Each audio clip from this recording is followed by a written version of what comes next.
డెమోంటీ colony haunted అలానే చాలా dangerous అంటూ ఉంటారు. కానీ దీని వెనుకున్న కథ ఏంటి అనేది ఈ వీడియోలో తెలుసుకుందాం. ఈ వీడియో ఎక్కడ స్కిప్ చేయకుండా చూడండి. జాన్ డెమోంటీ అనే ఒక వ్యక్తి పోర్చుగీస్ నుండి మద్రాస్కి వచ్చి ఇక్కడ చాలా టైప్స్ ఆఫ్ ట్రేడింగ్స్ చేసి బాగా సంపాదించి చాలా ల్యాండ్ కొనుక్కున్నాడు. అలానే రోమన్ క్యాథలిక్ చర్చ్కి చాలా డబ్బు స్థలం కూడా డొనేట్ చేశాడు. జాన్ డెమోంటీ 1798-1800 మధ్యలో మద్రాస్కి వచ్చాడు.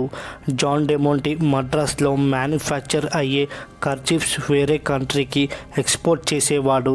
దానితో మనీ బాగా సంపాదించేవాడు. అలా ఒకసారి జర్మనీకి వెళ్ళి ట్రేడింగ్ చేసేటప్పుడు అక్కడ మేరీ అనే అమ్మాయిని పెళ్లి చేసుకున్నాడు. తాను పెళ్లి చేసుకున్న తర్వాత ఇంకా బాగా సంపాదించేవాడు. చరిత్ర ప్రకారం డెమోంటీ కోవులమన సిటీలో మౌంట్ క్యారమిల్ అనే చర్చ్ కట్టించాడు. ఆ చర్చ్ ఇప్పుడు ఓల్డ్ ఏజ్ హోమ్గా మారింది. ఈ చర్చ్ 1780 తర్వాత కట్టడం అనేది స్టార్ట్ అయిందని చెప్పారు. ఈ చర్చిని కార్మలత అనే ఒక లేడీ కట్టడం స్టార్ట్ చేసింది.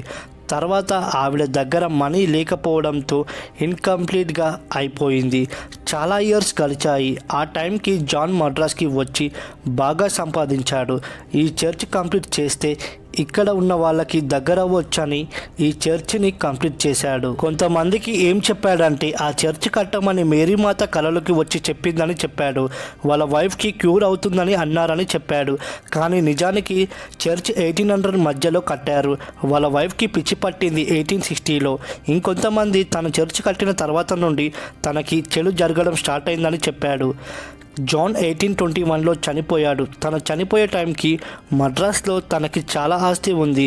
అంతా చర్చ్కి రాసిచ్చేశాడు. ఇప్పుడు చెన్నైలో ఉన్న మద్రాస్ బోట్ క్లబ్ డెమోంటీ ల్యాండ్లో కట్టినవే. ఈ చర్చ్ వాళ్ళకి ఈస్ట్ సైడ్ ఒక ఏరియా ఇచ్చారు. అక్కడ చాలా వారిని చర్చెస్గా మార్చేశారు. దానికి కనెక్టింగ్గా ఉండే ఒక ఏరియా డెమోంటీ కాలనీ. ఇక్కడ ఒకప్పుడు చాలా బిల్డింగ్స్ ఉండేవి. కాకపోతే మెల్లమెల్లగా అవి పడిపోయాయి.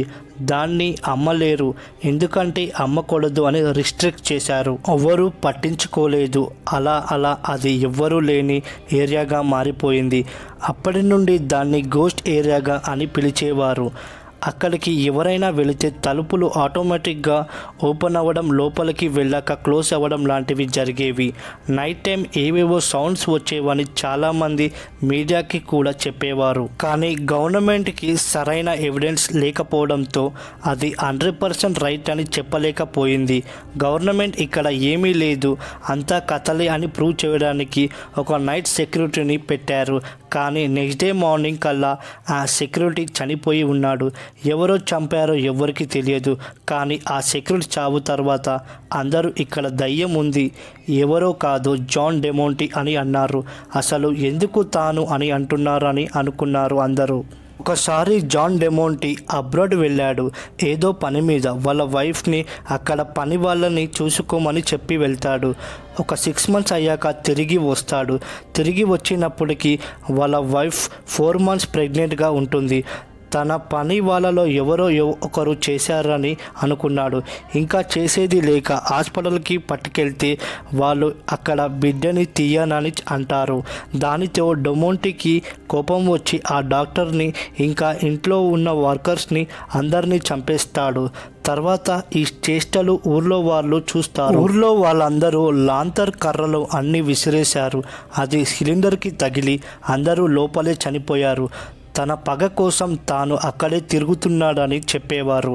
అక్కడ జాన్ డెమోంటీ క్లబ్ అని ఒకటి ఉండేది. వాళ్ళకి ఈ ల్యాండ్ మీద ఫుల్ రైట్స్ లేవు.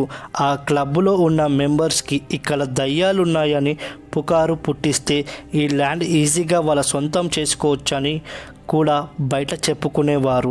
అది కూడా చూడడానికి నిజంగా భయంకరంగా ఉండేది.